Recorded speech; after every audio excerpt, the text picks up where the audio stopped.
ஸ்கூலுக்கு போய் படிங்கன்னா பஞ்சு டைலாக் எழுதுது. என்ன பண்ணுறது உங்களெல்லாம்? பெரியவங்க எல்லாருக்கும் வணக்கம். பத்திரிகை தொலைக்காட்சி நண்பர்களுக்கு வணக்கம். மேடையில் இருக்கும் மாயா அவர்களுக்கும் கல்யாணி அவர்களுக்கும் அப்பா அண்ணா அகரம் குழந்தைகள் எல்லாருக்கும் வணக்கம். பெற்றோர்களுக்கு முக்கியமாக ஆசிரியர்களுக்கும் ரொம்ப ரொம்ப வணக்கம். நான் 2 வயசு இருக்கும்போது ஆரம்பித்த ஒரு அறக்கட்டளை. அது சின்ன வயசில் ஆத்தா சொல்லுவாங்க, எது பண்ணாலும் தொடர்ந்து பண்ணுற மாதிரி இருக்கணும், ஆரம்பிச்சு நிறுத்தக்கூடாது. இது சின்ன வயசில் நான் கேட்ட ஒரு வார்த்தை. ஆனால் அது தொடர்ந்து பண்ணுறது அப்படிங்கிறது அவ்வளோ ஈஸி இல்லை. நான் சின்ன வயசுலேருந்து பார்த்துருக்கேன். நினைவு தெரிஞ்ச நாள்லேருந்து வீட்டில் தான் அந்த ஃபங்க்ஷன் நடக்கும். சிவகுமார் கல்வி அறக்கட்டளை ஃபங்க்ஷன் நடக்கும். நாங்கள் சின்ன பசங்களாம் ஸ்கூல் படிச்சுட்டு இருக்கும்போது இருந்தே அந்த ஒர்க்கை பார்த்துருக்கோம். இன்றைக்கி ரொம்ப ஈஸி கம்யூனிகேஷன். ஒரு செல்ஃபோன் இருக்குது, நம்ம தெரிஞ்சவங்களை எங்கேனா ட்ராக் பண்ணி பிடிச்சிடலாம். ஆனால் அப்போ வந்து ஸ்கூலில் ஃபஸ்ட் மார்க் வாங்கின பசங்க, ஸ்டேட்டில் ஃபஸ்ட் மார்க் வாங்கின பசங்களை தேடி பிடிக்கணும்னா அது ஒரு பெரிய வேலை. அப்பாவோட ஃப்ரெண்ட்ஸ் வீரனன் மாமா இங்கே நான் நினச்சி பார்க்குறேன், ராவ் அவர்களை நினச்சி பார்க்குறேன். அவங்க 3 பேர், ஒரு ஸ்ட்ரீட்டில் இருந்து 3 பேர் சேர்ந்து நம்ம ஏதாவது ஒன்று பண்ணணும்.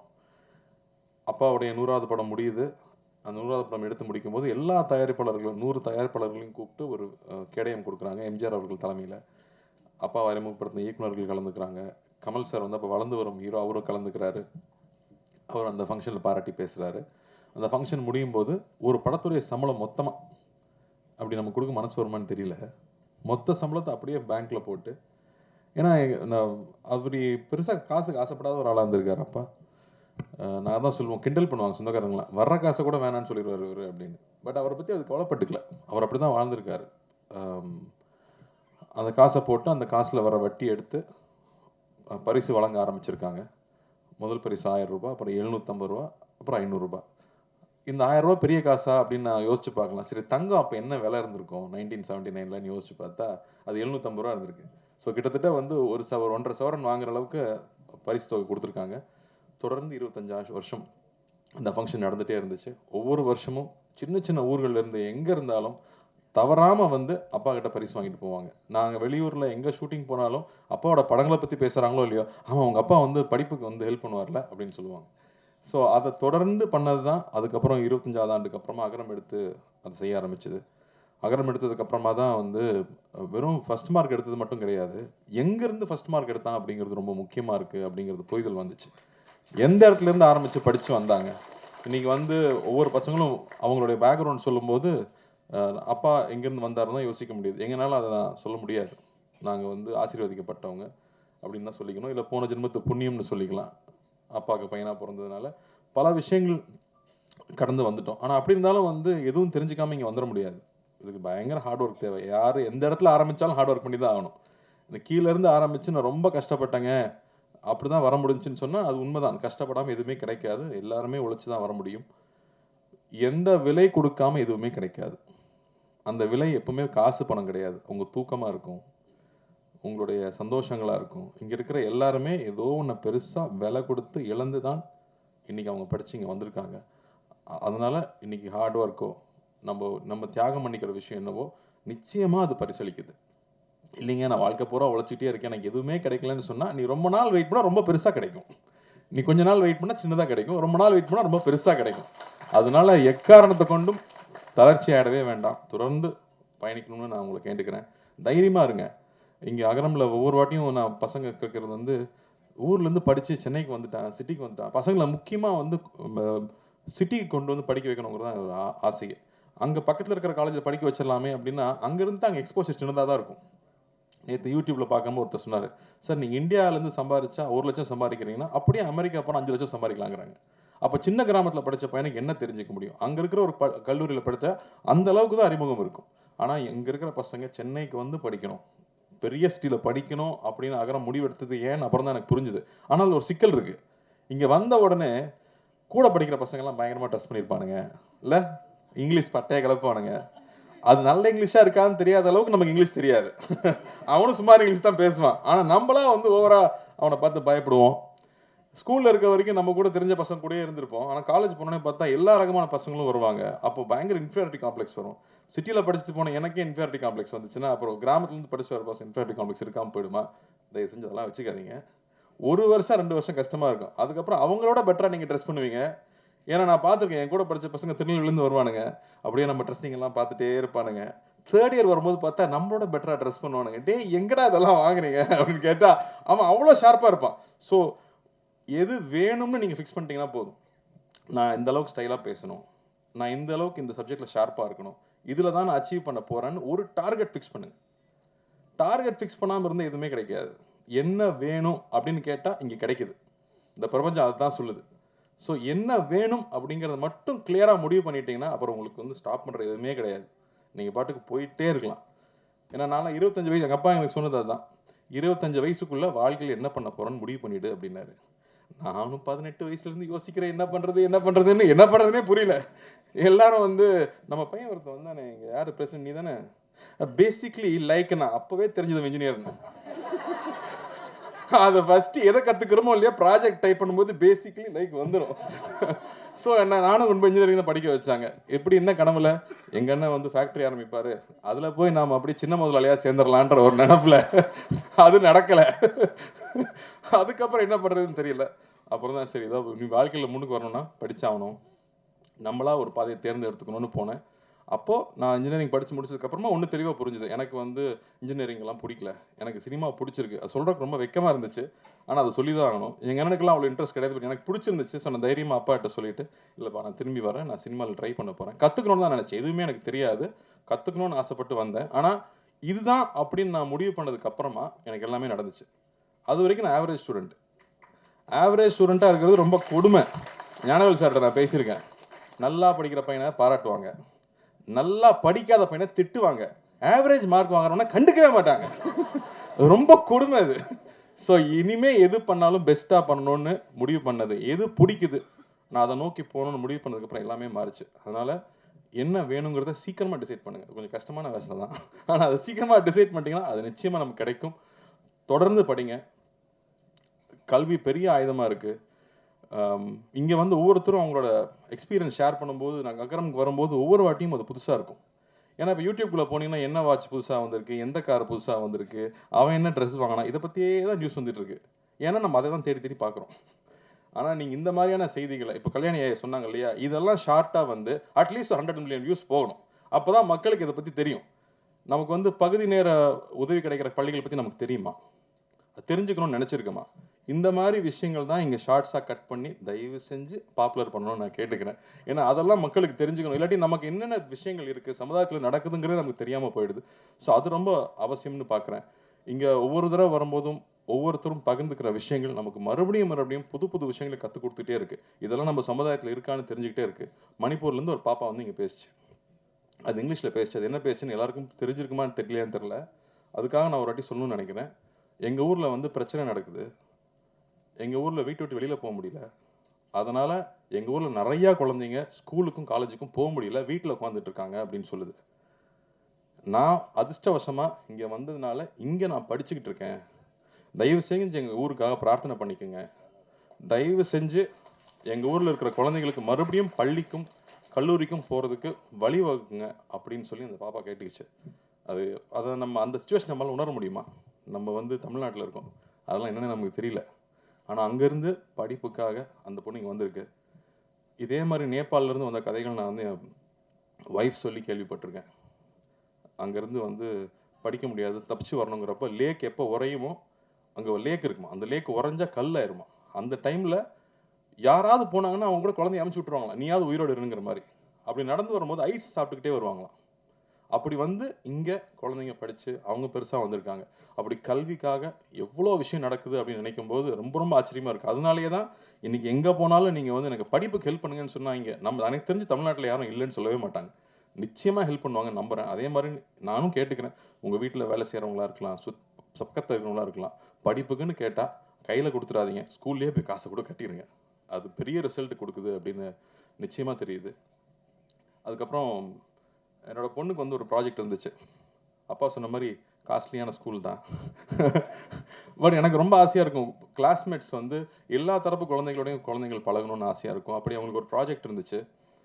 ஒரு கவர்மெண்ட் ஸ்கூலில் போய் அங்கே இருக்கிற குழந்தைங்கக்கிட்ட ஒரு ப்ராஜெக்ட் பண்ணி அவங்கள்ட்ட இன்ட்ராக்ட் பண்ணி, நீ ஏன் ஸ்கூலுக்கு வர்றதுக்கு உனக்கு ஏன் பிடிக்குது, உங்கள் அப்பா ஸ்கூலுக்கு அனுப்பலன்னா நீ எப்படி சண்டை போட்டு வருவ அப்படின்னு கேட்குறக்கு ஒரு ப்ராஜெக்ட். அதில் தன் வயசில் இருக்கிற குழந்தைகள் கூட போய் அங்கே உட்காந்து பேசி அவங்க ஒரு ப்ராஜெக்ட் பண்ணிட்டு வந்தாங்க. அதுக்கப்புறமா ஒரு ஒரு ப்ராஜெக்ட் வச்சு எக்ஸ்பிளைன் பண்ணாங்க. அப்போ வந்து ரொம்ப இன்ட்ரெஸ்டிங்காக ஒரு விஷயம் நடந்துச்சு. எஜுகேஷன்னா என்ன அப்படிங்கிற கேள்வியை கேட்குறாங்க, பாப்பா கிட்ட கேட்குறாங்க. அது சொல்லுது, சக மனுஷனை மதிக்க கற்றுக் கொடுக்குது அப்படின்னு. சரி, அப்போ ஓகே, அப்போது அது எவ்வளோ முக்கியமாக இருக்குது அந்த விஷயம் அப்படிங்கும்போது எனக்கு ரொம்ப ரொம்ப பெருமையாக இருந்துச்சு. ஸோ அந்த புரிதல் எல்லார் கூடயும் போய் பழகிறப்ப தான் கிடைக்குது. அதனால் நாமளும் குழந்தைகளை எல்லார் கூடயும் பழகிறதுக்கான சந்தர்ப்பங்களை ஏற்படுத்தி கொடுக்கணும்.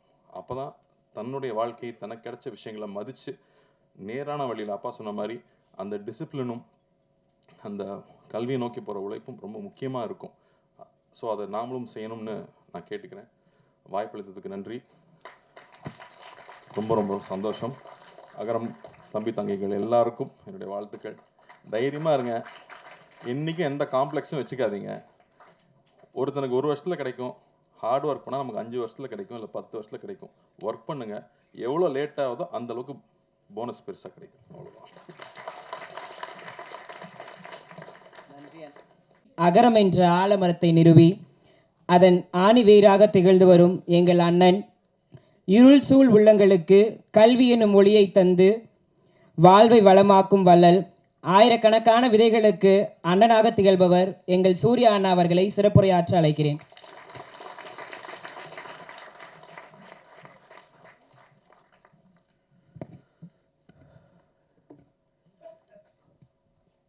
மரியாதைக்குரிய மாயாய் அவர்களுக்கும், கல்யாணி அவர்களுக்கும், அப்பாவுக்கும், கார்த்தி, இங்கே வந்திருக்கிற பத்திரிகை, தொலைக்காட்சி, ஊடக நண்பர்கள், அகரமில் இருக்கிற என்னோட தங்கைகள், தம்பிகள், பெற்றோர்கள், ஆசிரியர்கள், பெரியவங்க அத்தனை பேருக்கும் வணக்கம் சொல்லிக்கிறேன்.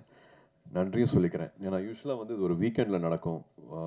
வேறு சில காரணங்கள்னால, தவிர்க்க முடியாத காரணங்கள்னால ஒரு வீக் டேயில் வைக்க வேண்டியதாகிடுச்சு. பட் இருந்தும் அரங்கம் எங்கேயுமே வந்து குறையாமல் எல்லாமே நிறைஞ்சு அத்தனை பேரும் இங்கே இதுக்காக உங்களோட நேரத்தை கொடுத்ததுக்கு வந்து எல்லா மரியாதை கலந்த நன்றியை நான் தெரிவிச்சுக்கிறேன். ஃபஸ்ட்டு 45 வருஷம் ஆயிடுச்சு, கிட்டத்தட்ட 45 இயர்ஸ். 79 ஆரம்பித்து 80 அப்பாவோட விருதுகள் கொடுக்கறது ஆரம்பித்து பண்ணிகிட்ருக்காங்க.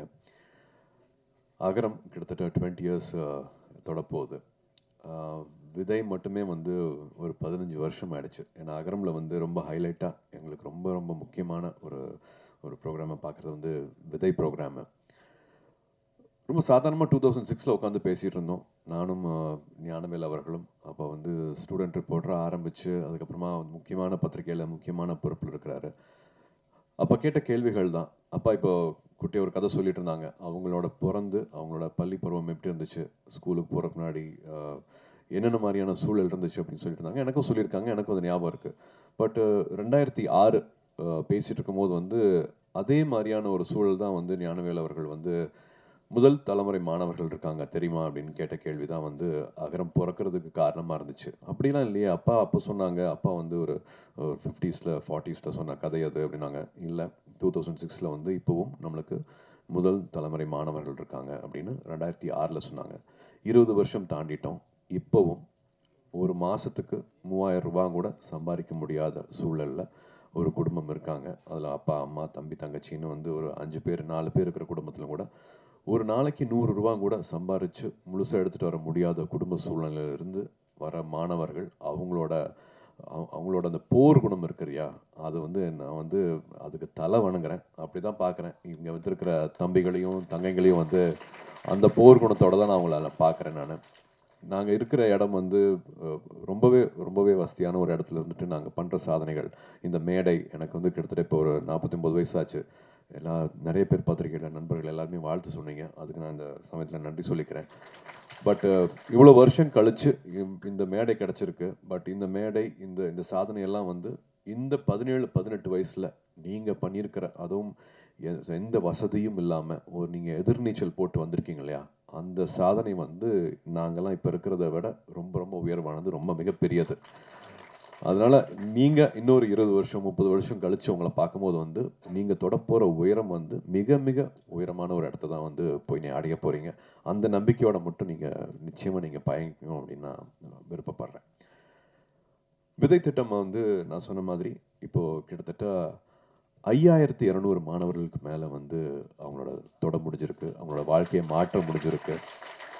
இந்த வருஷம் மாணவர்கள் எண்ணிக்கையும் சேர்த்தா கிட்டத்தட்ட அந்த மாதிரி மாணவர்கள் வந்து 6000 பேரோட வாழ்க்கையை வந்து அகரம் மூலமாக மாற்ற முடிஞ்சிருக்கு.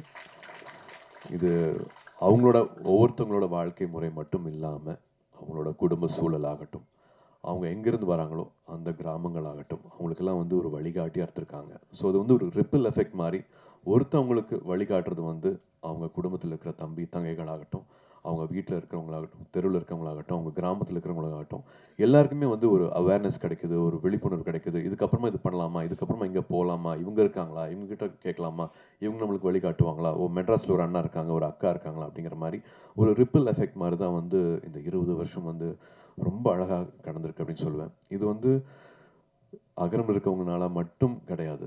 இந்த ஒரு நல்லுள்ளம் வந்து அத்தனை பேர்கிட்ட வந்திருக்குது. உங்களுக்கே தெரியும், விதை திட்டம் வந்து முதல் தலைமுறை மாணவர்கள் அரசு பள்ளியில் படிச்சுட்டு வரவங்க. அவங்களுக்கு வந்து ஒரு ஒரு தலைமை ஆசிரியர் வந்து ஒரு ஒரு லெட்டர் மாதிரி கொடுப்பாங்க.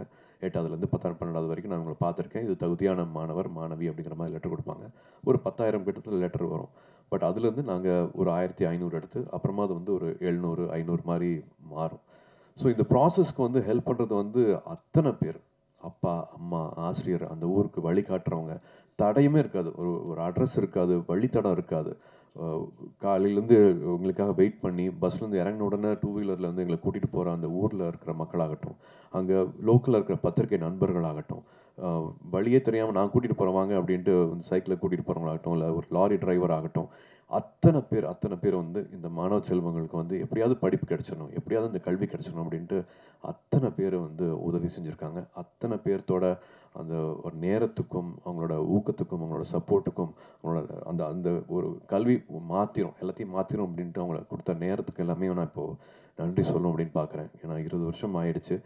அதில் இன்னும் ரொம்ப முக்கியமானது வந்து 350 காலேஜஸ்க்கு மேலே எங்களுக்கு வந்து ஹெல்ப் பண்ணியிருக்காங்க, யூனிவர்சிட்டிஸ் வந்து ஹெல்ப் பண்ணியிருக்காங்க.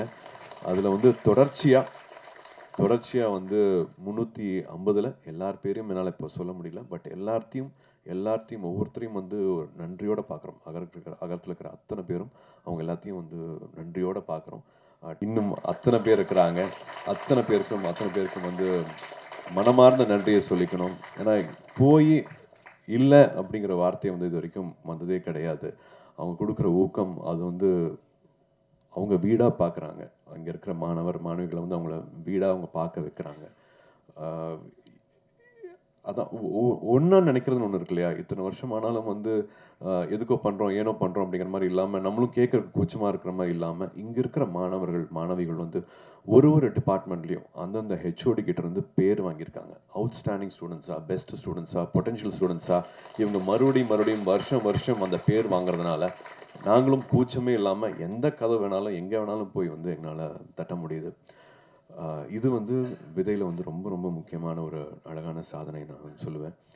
அதே மாதிரி வந்து முன்னாள் மாணவர்கள், இப்போ முன்னாடி பேசின மாதிரி அலுமினிஸ் ஒரு கிட்டத்தட்ட 3400 பேர் வந்து அகரம் முன்னாள் மாணவர்கள் தான் கிட்டத்தட்ட இப்போ அகரம் முன்னெடுத்துட்டு போகிறது.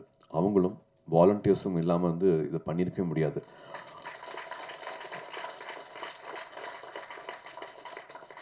அத்தனை புது விஷயங்களும் இது வேண்டாம், இது பண்ணலாம் அப்படின்ட்டு அகரம் புதுப்பிக்கிறது வந்து அகரம் முன்னாள் மாணவர்கள் அலுமினைஸும் வந்து தன்னாளவர்களும்.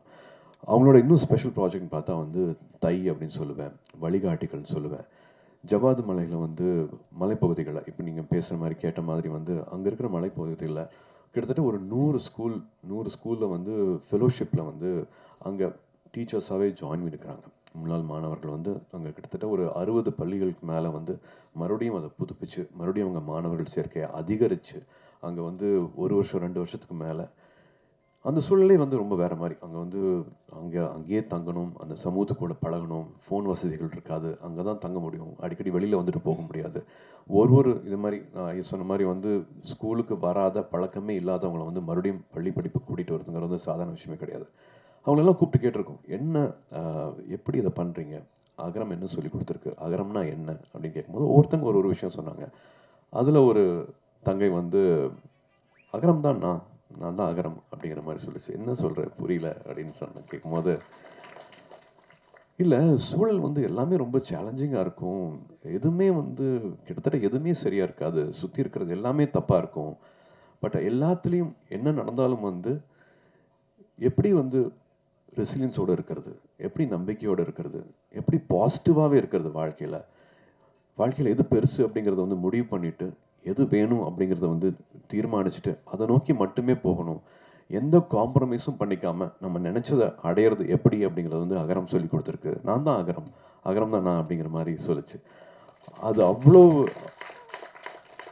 அது ஒவ்வொரு மாணவிக்கும் ஒவ்வொரு மாணவனுக்கும் அகரம் இருக்கிற அத்தனை பேருக்கும் வந்து அது ஒரு எடுத்துக்காட்டு மாதிரி இருந்துச்சு அவங்க சொன்ன அந்த வார்த்தை. அது நம்ம லைஃப்லையும் அது ரொம்ப ரொம்ப வேணும் அப்படின்னு நினைக்கிறேன். எந்த பொசிஷனில் ஆரம்பத்தில் இருந்தாலும் சரி, நடுவில் இருந்தாலும் சரி, ஃபேடிங்கான ஒரு கெரியர் கிராஃபில் வந்து ஒரு ஃபேடு வேணும், அந்த டைம்லையும் சரி, நிச்சயமாக எல்லாமே வந்து சரியாக போகாது. நிறைய விஷயங்கள் வந்து நம்ம எதிர்பார்க்காத மாதிரி போகும். நெகட்டிவிட்டி வந்து ரொம்ப அதிகமாக இருக்கும். பட் அந்த டைமில் பாசிட்டிவான விஷயங்களை மட்டுமே நினைக்கிறது, பாசிட்டிவாக மட்டுமே பேசுறது. ஏன்னா we can always choose to complaint, மற்றவங்கள பற்றி தப்பாக பேசுகிறதோ, இது சரியில்லை அது சரியில்லைன்னு சொல்கிறதுக்கோ, இல்லாட்டி எடுத்தோடனே கான்வர்சேஷனில் முதல் வார்த்தையே வந்து எது வந்து தப்பாக நடந்துகிட்ருக்கோ அதை பற்றி ஆரம்பிக்கிறது வந்து நிறைய பேருக்கு வந்து அது பழக்கமாக இருக்கலாம். எல்லாத்தோட வாழ்க்கையிலையும் நிறையா கசப்பு இருக்கலாம். பட் அது எல்லாத்தையும் மறந்து நல்லது மட்டுமே பேசுவோம், ஆக்கப்பூர்வமாக மட்டுமே இருப்போம். நம்மளோட ஃப்ரெண்ட்ஸும் சரி, நம்மளோட வளர்ச்சிக்கு மட்டுமே நம்ம வந்து மற்றவங்களுக்கு உதவியாக இருப்போம், நம்மளுக்கு வழிகாட்டியாக இருப்போம் அப்படின்னு அகரமில் ஒவ்வொரு மாணவியும் இந்த வயசில் நினைக்கிறாங்க அப்படின்னா அவங்க ரொம்ப அழகான சூழலில் வந்து வளர்ந்துட்டு இருக்காங்க அப்படின்னு நான் நினைக்கிறேன். எனக்கு அப்படி நினைக்கும் போது வந்து அகரமில் நானும் ஒரு பார்ட்டாக இருக்கேன் அப்படின்னு நினைக்கும் போது வந்து எனக்கு ரொம்ப ரொம்ப சந்தோஷமாக இருக்குது. Everybody needs it in life. ஒரு வாட்டியும் வந்து கசப்பான அனுபவங்கள் வரும்போது வந்து அதை தகர்த்துட்டு பாசிட்டிவாக நினைக்கிறது வந்து ரொம்ப ரொம்ப முக்கியம். கார்த்தியும் சொன்ன மாதிரி வந்து எது ஆகணும் அப்படின்னு நம்ம ஏங்கி தவிக்கிறோமோ அதுவாகவே ஆகும், அது நிச்சயமாக ஆகும். It's a crime to think small, it's a crime to dream small அப்படின்னு நினைக்கிற மாதிரி மைண்டு வந்து ஒரு ஸ்டியரிங். நம்ம எண்ண ஓட்டங்கள் என்னவா இருக்குதோ அதை நோக்கி நிச்சயமாக எல்லாமே அதை நோக்கி போகும், அதை நிச்சயமாக அடையும். நான் ஏற்கனவே திரும்பி சொல்லியிருக்கேன், ஸ்கூல்லையும் சரி காலேஜ்லேயும் சரி நான் எதுவுமே நான் சாதிச்சது கிடையாது, எதுவுமே நான் பண்ணது கிடையாது. ஒரு 3 வருஷம் கவர்மெண்ட் இண்டஸ்ட்ரிக்கு போனேன். அதுவும் வந்து ஒரு சின்ன சலிப்பு தட்டுச்சு. ஒரு சின்ன குடும்ப சூழல், திரும்பி ஒரு யூட்டர்ன் எடுத்தேன். நான் படித்த படிப்புக்கும் என்னோட வேலை அனுபவத்துக்கும் சம்மந்தமே இல்லாமல் நான் 5 நாளுக்கு முன்னாடி நினைக்கல கேமரா முன்னாடி நான் நிற்பேன் அப்படின்ட்டு. ஒரு சடனாக ஒரு லைஃப்பில் ஒரு யூட்டர்ன் அடிக்க ஆரம்பித்தேன். நேருக்கு நேர் ரிலீஸ் ஆனதுக்கு அப்புறமா தான் வந்து அது இவ்வளோ அன்பு கொடுக்குறாங்களே, ஏன்னா இதுக்கெல்லாம் தகுதியா, இதுக்கு நான் என்ன பண்ண போகிறேன், என்ன கைமாறு பண்ண போகிறேன் அப்படிங்கிறதுக்கு அப்புறமா தான் வந்து நான் வாழ்க்கையில் வந்து இன்னும் கொஞ்சம் நான் ஒழுங்காக உழைக்கணும், இந்த அன்புக்கு இந்த நான் தகுதி ஆக்கிக்கணும் அப்படின்னு ஆரம்பித்தேன். அப்படி ஆரம்பித்தனால இந்த நிலைமைக்கு வர முடியுதுன்னா, நீங்கள் உங்களோட சிந்தனைகள் வந்து சரியாக வச்சுருந்தீங்கன்னா யார் வேணாலும் என்ன வேணாலும் ஆகலாம். என்னோட ஒன்றுமே இல்லாத நான் வந்து இந்த இடத்துலையும் இந்த இந்த இந்த மாதிரி ஒரு அன்பு கிடைக்கிற நிலைமைக்கு வந்து என்னால் வர முடிஞ்சிருக்கு அப்படின்னா, இது 17 வயசில் வந்து இவ்வளோ சிரமங்களுக்கு தாண்டிட்டு நீங்கள் அடைஞ்சிருக்கிற இந்த இடம், நீங்கள் செஞ்சுருக்கிற இந்த சாதனை, இந்த மார்க்ஸு, இது எல்லாமே பண்ணக்கூடிய அந்த அந்த அந்த வீரியம், அந்த தைரியம், அந்த பவர் இருக்குன்னா, நீங்கள் தொடக்கூடிய எல்லைகள் வந்து நீங்கள் தான் அந்த எல்லையை வந்து நீங்கள் தான் முடிவு பண்ணணும். எங்கே வேணாலும் போகலாம், எது வேணாலும் பண்ணலாம், எதுவுமே தடை கிடையாது. இப்போ இருக்கிற சூழல், இப்போ இருக்கிற சின்ன சின்ன பிரச்சனைகள்லாம் வந்து 6 மாதம் கழிச்சு நீ அது ஒரு பிரச்சனையே இருக்காது. ஒரு 3 வருஷம் கழிச்சு நீங்கள் அது அப்படி ஒரு சிந்தனையே இருக்காது உங்கள் வாழ்க்கையில். ஸோ தயவு செஞ்சு வந்து இப்போ இருக்கிற பிரச்சனைகளை வந்து ரொம்ப சின்னதாக்கிடுங்க. நாகேஷ் எல்லாம் சொல்கிற மாதிரி வந்து இங்கே வச்சு பார்த்தா தான் அது பெரிய பிரச்சனையாக இருக்கும். அந்த சின்ன அந்த இப்படி தள்ளி போயிடுச்சுன்னா வந்து ஒரு சின்ன தூசி மாதிரி ஆயிரும் அந்த பிரச்சனை. ஸோ அது விலகி இருந்து பாருங்கள். இப்போ இருக்கிற பிரச்சனையை ஒரு பிரச்சனையாகவே நினைக்காதீங்க. Only think positive, have only positive thoughts. வாழ்க்கை இன்னும் ரொம்ப அழகானது. வாழ்க்கையை நிறைய நம்பிக்கை வைங்க. நினைக்கிற விஷயங்களை நிச்சயமாக நம்ம சாதிக்க முடியும். ஐயா சொன்ன மாதிரி வந்து அப்பாவும் சொன்ன மாதிரி வந்து அப்பா 20 வருஷத்துக்கு முன்னாடியே வந்து சூலூரில் ஆரம்பிச்சிருக்காங்க. ஸ்கூல் மேனேஜ்மெண்ட் கமிட்டி, எஸ்எம்சின்னு சொல்கிற பள்ளி மேலாண்மை குழு வந்து ரொம்ப ரொம்ப முக்கியமான அழகான மாற்றங்களை கொண்டுட்டு வந்துட்டுருக்கு. 2 வருஷமும் அந்த மாற்றங்களை பார்த்துட்ருக்கோம். அதுக்கும் நான் வந்து இங்கே இருக்கிற மாணவர்களுக்கு நான் நன்றி சொல்லிக்கிறேன். அந்த தன்னார்வல் குழுவுக்கும் வந்து நான் நன்றி சொல்லிக்கிறேன். ஏன்னா இவங்களோட அந்த இணை மூலமாக தான் வந்து பெரிய பெரிய மாற்றங்கள் நடந்துட்டு வந்துட்டு இருக்குது.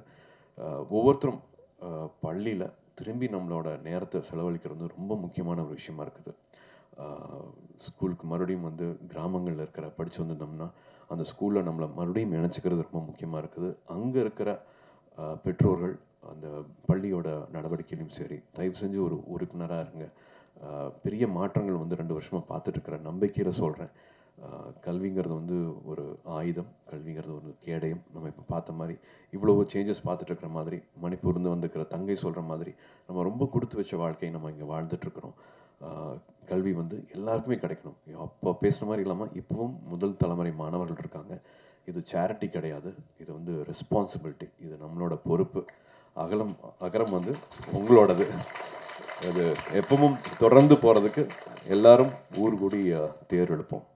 எல்லாருக்கும் ரொம்ப ரொம்ப நன்றி. இந்த நேரம் கொடுத்ததுக்கு ரொம்ப ரொம்ப நன்றி. வணக்கம்.